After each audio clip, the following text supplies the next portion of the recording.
मी Punjab duck सर्व शेतकऱ्यांना सांगू इच्छितो, आज आहे 7 जून. 7, 8, 9, 10 दररोज पाऊस वाढत जाणार आहे. पण 12 जून ते 20 जून हेवी रेन इन महाराष्ट्रामध्ये महाराष्ट्र सगळीकडे मुसळधार पाऊस पडणार आहे. 12 ते 20 म्हणून सर्व शेतकऱ्यांनी काय करायचं, शेतीचे काम आटपून घ्या. आज आणखी 2-3 दिवस देखील आहे, पण आज देखील राज्यात भाग बदलत पाऊस पडणार आहे, म्हणून हा अंदाज लक्षात घेतात. त्याच्यानंतर 12 ते 20 पाऊस पडणार आहे. सगळ्यात जास्त पूर्व विदर्भ, पश्चिम विदर्भ, दक्षिण महाराष्ट्र, उत्तर महाराष्ट्र, कोकणपट्टी, खानदेश, मराठवाडा सगळीकडेच पडणार आहे. पण राज्यातल्या सर्व शेतकऱ्यांना सांगू इच्छितो की म्हणजे आज 7 जून पासूनच राज्यात मी म्हटलं होतं ना 6 जून पर्यंत तुम्ही कामं आटपा. 7 जून पासून म्हणजे आजपासून बघा दुपारी 3च्या नंतर राज्यात ठिकठिकाणी पाऊस सुरू होणार आहे.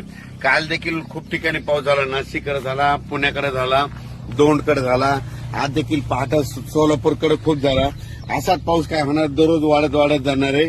पण 12 ते 20 मात्र राज्यात मुसळधार पाऊस पडणार आहे, म्हणून हा अंदाज लक्षात घेता.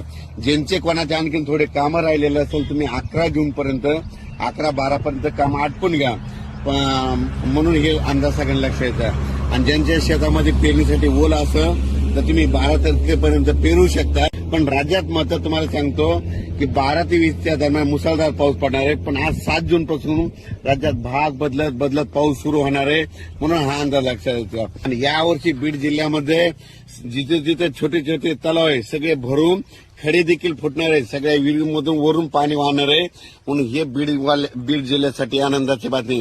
कारण की ज्या वर्षी मान्सून पुरेपूर येतो ना त्यावर्षी सगळ्यात जास्त पाऊस बीड जिल्हा, नगर जिल्हा, धाराशिव, लातूर, त्याच्यानंतर सातारा, सांगली, सोलापूर, कोल्हापूर या भागात जास्त पाऊस पडतो.